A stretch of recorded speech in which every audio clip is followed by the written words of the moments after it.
ଆସ ଚା ପିଇବା ନା। ଗୋଟେ କଥା ଜାଣିଲଣି? ହଁ, କି କଥା? ଆରେ କଥାରେ ଅଛି, କହି ଜାଣିଲେ କଥା ସୁନ୍ଦର। ଯେମିତି ବାନ୍ଧି ଜାଣିଲେ ମଥା ସୁନ୍ଦର, ଆଉ ପଢ଼ି ଜାଣିଲେ ଗୀତା ସୁନ୍ଦର। ଏମିତି ଏମିତି କେତେ କଥା ଅଛି। ସବୁ କିନ୍ତୁ କରି ଜାଣିଲେ ଯାଇ ସିନା ସୁନ୍ଦର। ଅନାଡ଼ି ହାତରେ ପଡ଼ିଲେ ସବୁ ଭଲ ଜିନିଷ ବି ଭେଲ ହୋଇଯିବ। ତା ମାନେ ତମେ କହୁଛ ମୁଁ ଅନାଡ଼ି? ନା ନା, ମୁଁ ସେ କଥା କେଉଁଠି କହିଲି। ଅସଲ କଥା ହେଲା ଜାଣିବା। ମଲା କିଏ କ'ଣ ମା ପେଟରୁ ଜାଣିଥାଏ ନା କ'ଣ? ଜାଣୁ ଜାଣୁ ସିନା ଜାଣି ହୋଇଯାଏ। ତେବେ ଜାଣିବାକୁ ଇଚ୍ଛା କଲେ ସିନା, ଚେଷ୍ଟା କଲେ ସିନା ଜାଣିବ। ଯେ କହେ ଜାଣିନି ସେ ସିନା ଜାଣିବ। ଯେ କହେ ମୁଁ ଜାଣିଛି, ମୁଁ ସବୁ ଜାଣିତା, ସେ ଭଲା କେମିତି ଜାଣିବ? ଏଇ ଗୋଟିଏ ବିଷୟ ଦେଖୁନ, ଏଇ ଯେମିତି କହି ଜାଣିଲେ କଥା ସୁନ୍ଦର। ଆଚ୍ଛା କହିଲ ଦେଖି, ଏ ସଂସାରରେ ଭଲା କେତେ ପ୍ରାଣୀ ନାହାନ୍ତି? 56 କୋଟି ଜୀବଜନ୍ତୁ ନେଇ ଫେର ଏ ସଂସାର ଆତଜାତ ହେଉଛି। କିନ୍ତୁ ମଣିଷକୁ କାହିଁକି ସବୁରି ଉପରେ ସ୍ଥାନ ଦିଆଯାଇଛି କହିଲ? ହଁ, ତୁମେ ହୁଏତ କହିବ ମଣିଷ ଭୂଇଁରେ ଚାଲିପାରେ, ପାଣିରେ ପହଁରିପାରେ, ଆକାଶରେ ଉଡ଼ିପାରେ, ସେ ସବୁଠୁ ବୁଦ୍ଧିଆ ପ୍ରାଣୀ। ସେ ତ୍ରିଭୁବନକୁ ରଖିଛି ନିଜ ଅକ୍ତିଆରରେ। ସେ ସବୁରି ଉପରେ ରହିବ ନାହିଁ ତ ଆଉ କିଏ ରହିବ? କ'ଣ ମୂଷା ରହିବେ ନା ଚୁଚୁନ୍ଦ୍ରା ରହିବେ? ଶୁଣୁଛ, ସେ କଥା ସବୁ ଠିକ୍ ଯେ ମାତ୍ର ଜାଣିବା ଶୁଣିବା ବିଜ୍ଞଜନ ମାନେ ଆଉ ଗୋଟିଏ କଥା କହନ୍ତି। କ'ଣ କହନ୍ତି? ସେମାନଙ୍କ ମତରେ ସବୁ ପ୍ରାଣୀଙ୍କ ଭିତରେ ମଣିଷ ବଡ଼, କାହିଁକି ନା ସେ କଥା କହିପାରେ। ଖାଲି କହିପାରେ ନୁହଁ, ସେତିକି ବୁଝିଲେ ମନର ଭାବ ପ୍ରକାଶ କରିବା ପାଇଁ କେଉଁ ପ୍ରାଣୀ ବା ନ ବୋବାଏ। ବାଘ ସିଂହ ହେଟାଳ ଛାଡ଼ନ୍ତି, ଛେଳି ମେ ମେ ହୁଏ, ବିଲୁଆ କହେ ହୁକେ ହୋ, ବିଲେଇ କହେ ମ୍ୟାଉ ମ୍ୟାଉ। କିନ୍ତୁ ମଣିଷ କ'ଣ ଏମିତି ବୋବାଏ ନା କ'ଣ? ମଣିଷ ମନରେ କେତେ ଚିନ୍ତା, କେତେ ଭାବନା, କେତେ ଅନୁଭୂତି, କେତେ ଆବେଗ। ସବୁ ତାକୁ ପ୍ରକାଶ କରିବାକୁ ଯାଇ ନାଚେ, ଅଙ୍ଗଭଙ୍ଗୀ ଦେଖାଏ, ଗୀତ ଗାଏ, ସୁର ମେଲେ, ପୁଣି କଥା କୁହେ। କି କଥା? ଆରେ ତାର କ'ଣ ଶେଷ ଅଛି? ବେଙ୍ଗୁଲି କଥାରୁ ରାଜାରାଣୀ କଥା ଯାଏଁ, ଚଷା ପୁଅ କଥା ଠେଇଁ ସାଧବ ପୁଅ କଥା ଯାଏଁ, ଢିଙ୍କିଶାଳରୁ ଢେଙ୍କାନାଳ ଯାଏଁ, ଗାଧୁଆ ତୁଠରୁ କ୍ଲବ ଘର ଯାଏଁ, ହାଟ ବଜାରରୁ କାରଖାନା ଯାଏଁ, କେତେ କଥା। କଥାର କ'ଣ ସୀମା ଅଛି? ଦେହର କଥା, ପ୍ରାଣର କଥା, ମନର କଥା, ଆତ୍ମାର କଥା, କେତେ କଥା। ମଣିଷ ପାଟିରୁ କଥା ବାହାରିଲେ ତାର ମୂଳ କେଉଁଠି ନା ଶେଷ କେଉଁଠି? ହଜାର ହଜାର ବର୍ଷ ହେଲାଣି କୋଟି କୋଟି ଅବୁର୍ଦ୍ଧବାଦରୁ ମଣିଷ କଥା କହିଲେଣି। କେତେ କଥା କୁଆଡ଼େ ଆକାଶ ପକ୍ଷରେ ଲୀନ ହୋଇଗଲାଣି। କେତେ ପୁଣି ମଣିଷ ସାଇତି ରଖିଛି ତାର ପୋଥିପତ୍ରରେ। ବ୍ୟାସଙ୍କ କଥା, ବାଲ୍ମୀକିଙ୍କ କଥା, ସେକ୍ସପିୟରଙ୍କ କଥା, କାଳିଦାସଙ୍କ କଥା, ଗାନ୍ଧୀଙ୍କ କଥା, କେତେ ମୂଲ୍ୟବାନ କଥା ସବୁ। ମଣିଷ ସେସବୁ କଥାକୁ ସାଇତି ରଖିଛି। ଘୋଷି ହେଉଛି ତ ହେଉଥିବ।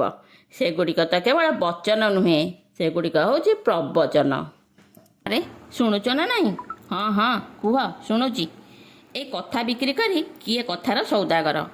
ପୁଣି ଏଇ କଥାର ଇନ୍ଦ୍ରଜାଲରେ ଭେଳିକି ଦେଖାଇ ଦେଇ ପୁଣି ହୋଇ ଉଠେ କଥାର ଯାଦୁଗର। ଏ ମଣିଷ କଥା କ'ଣ କମ୍ ପ୍ରଭାବଶାଳୀ କି? ମଣିଷ କଥା କହି ବ୍ୟାଘ୍ର ହିଂସ୍ର ଜନ୍ତୁକୁ ବଶ କରିପାରେ, ଉତ୍ଫୁଣ ନାଗସାପକୁ ଖେଳାଇ ପାରେ। ଏ ମଣିଷର କଥା ପୁଣି ଆକାଶର ଚଢ଼େଇ ଉଡ଼ି ଆସି ତାର କାନ୍ଧରେ ବସିପାରେ। ବହି ଯାଉଥିବା ଆନମାନା ଝରଣାଟି ମଣିଷର କଥା ଶୁଣିବାକୁ ଘଡ଼ିଏ ଅଟକିଯାଏ। ଅରଣ୍ୟର ବୃକ୍ଷଲତା ନୀରବ ଉତ୍କଣ୍ଠାରେ ମଣିଷର କଥାକୁ କାନେଇଥାନ୍ତି। ମଣିଷ କଥାର କ'ଣ କମ୍ ମହିମା? ମଣିଷ ତାର କଥାର ଚାତୁରୀରେ ବିଷମ ସମସ୍ୟାମାନ ସମାଧାନ କରିଦେଇପାରେ। କଥାର ଶକ୍ତିରେ ଯୁଗାନ୍ତର ବିପ୍ଳବର ବାତ୍ୟା ବୁହାଇ ଦେଇପାରେ। କଥାର ମୋହିନୀ ମଧୁରୀରେ ସ୍ୱୟଂ ଭଗବାନଙ୍କୁ ଆପଣାର ପାଖକୁ ଟାଣି ଆଣିପାରେ। ଶୁଣୁଛ ନା ନାହିଁ? ଏ ମଣିଷର କଥାରେ ପୁଣି ଏମିତି ତୀର ଥାଏ ଯେ ଶୁଣିବା ଲୋକର କଲିଜା ଫାଟିଯାଏ। ଏମିତି ବିଷ ଥାଏ ଯେ ଶୁଣିବା ଲୋକର ପ୍ରାଣ ଛାଡ଼ିଯାଏ। ଆତ୍ମା ପୁରୁଷ କଲବଲ ହୋଇଯାଏ। ଲୁହାର କୁନ୍ତ ସିନା ଦେହକୁ ଘାଇଲା କରେ, କଥାର କୁନ୍ତ କିନ୍ତୁ ଆତ୍ମାକୁ ବିନ୍ଧି ଦିଏ। ପ୍ରକୃତ କଥା ହେଲା ମଣିଷ ସିନା କଥା କହିବା ଶକ୍ତି ପାଇଛି, ହେଲେ ସବୁ ମଣିଷ କେମିତି କଥା କହିବାକୁ ହେବ ଜାଣନ୍ତି ନାହିଁ।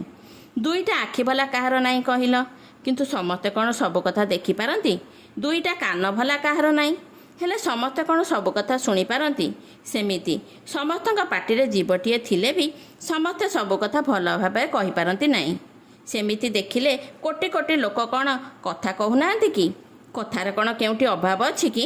ଘରଠୁ ବାହାର ଯାଏଁ, ଅଫିସଠୁ ହାଟ ବଜାର ଯାଏଁ, ବସ୍ ଷ୍ଟାଣ୍ଡରୁ ରେଳ ଷ୍ଟେସନ ଯାଏ, ମଣିଷମାନେ ହାଉ ହାଉ ହେଉଛନ୍ତି, ବକ ବକ ହେଉଛନ୍ତି। ଏତେ ବକ ବକ ହେଉଛନ୍ତି ଯେ ମନେ ହେବ ଏ ପୂର୍ତ୍ତି ଖାଲି ମଣିଷଙ୍କର ବାକ୍ୟ କୋଳାହଳରେ ପଡ଼ୁଛି ଉଠୁଛି। ସାର କଥା ହେଲା ଏ ଜଗତର ସବୁ ମିଳିପାରେ, ମାତ୍ର ମନକୁ ପାଇଲା ଭଳିଆ ମଣିଷଟେ ମିଳିବା ଯେମିତି ଦୁର୍ଲଭ। ମନକୁ ଛୁଇଁଲା ଭଳି କଥା ପଦେ ବି କାନରେ ପଡ଼ିବା ସେମିତି ସାତ ସପନ। ମଣିଷ ସବୁବେଳେ ଅନ୍ୟ ତୁଣ୍ଡରୁ ଭଲ କଥା ପଦେ ଶୁଣିବାକୁ ବ୍ୟାକୁଳ। କାରଣ ମଣିଷ ବଡ଼ ଦୁଃଖୀ। ଏ ସଂସାରରେ କିଏ କାହାକୁ ଆମେ କ'ଣ ଅଜାଡ଼ି ପକାଉଛୁ କହିଲ? କେବଳ କଥା ପଦେ, ତୁମର ପଦେକୁ ମୋର ପଦେ, ଭାଇର ପଦେକୁ ଭଉଣୀର ପଦେ, ସ୍ୱାମୀର ପଦେକୁ ସ୍ତ୍ରୀର ପଦେ, ବନ୍ଧୁର ପଦେକୁ ମିତ୍ରର ପଦେ, ସ୍ନେହର କଥା ପଦେ, ଶ୍ରଦ୍ଧାର କଥା ପଦେ, ସହାନୁଭୂତିର କଥା ପଦେ, ଭାବ ରସର କଥା ପଦେ ଶୁଣିବାକୁ, ଶୁଣିକରି ମନକର୍ଣ୍ଣ ବନ୍ଦିତ କରିବାକୁ ଭଲା କିଏ ଇଚ୍ଛା ନ କରେ? ତେବେ ଆମେ ଏତିକି ବୁଝୁଛୁ ଯେ ସମସ୍ତେ ଅନ୍ୟ ତୁଣ୍ଡରୁ ଭଲ କଥା ପଦେ ଶୁଣିବାକୁ ହାଇଁ ପାଇଁ ହେଉଥାନ୍ତି। ସେ ଦୃଷ୍ଟିରୁ ଦେଖିଲେ ଆମେ ତାହେଲେ ଆମ ତୁଣ୍ଡରୁ ଭଲ କଥା ପଦେ ଅନ୍ୟ କାନରେ ପକାଇବାକୁ ଚେଷ୍ଟା ବା କାହିଁ ନ କରିବା? ଆମର ଭକ୍ତ କବି ଜଗନ୍ନାଥ ଦାସ ଭାଗବତରେ କହିଛନ୍ତି, ଅମୃତ ବିନୟ ବଚନ କହି ତୋଷିବ ପ୍ରାଣୀ ମନ। ଆହା କି ସୁନ୍ଦର କି ଗଭୀର ମରମ ଛୁଆ ବଚନ। ଆହେ ଜନମାନେ, ଏ ସଂସାରରେ ପ୍ରାଣୀମାନେ ଅନାଦି କାରଣରୁ ବଡ଼ ଦୁଃଖୀ। ସେମାନଙ୍କୁ ଯଦି କିଛି ପରିମାଣରେ ଅନ୍ତତଃ ଆନନ୍ଦ ଦେବାକୁ ଚାହଁ, ତେବେ ତାକୁ ବିନୟର ସହିତ କଥା କୁହ, କଥାକୁ ଅମୃତମୟ କରି କୁହ। ବିନୟ ବଚନ କାହାକୁ କହନ୍ତି ଜାଣ? ଆମ ହୃଦୟ ଯଦି ଅନ୍ୟ ପ୍ରତି ସ୍ନେହ, ଶ୍ରଦ୍ଧା, ଭକ୍ତି ପ୍ରୀତିର ଭାବର ଆଦ୍ର ରଖିବ, ତେବେ ଆମର କଥା ଆପେ ଆପେ ନରମ ହୋଇଯିବ, ଭଦ୍ର ହୋଇଯିବ, ସୁକୁମାର ହୋଇଯିବ। ହୃଦୟ ଯଦି ଭଲ ଭାବନାରେ ପରିଚାଳିତ ହେବ, ତେବେ ତ ଆମ କଥାବାର୍ତ୍ତା ଆପଣା ଛାଏ ଅମୃତମୟ ହୋଇଯିବ।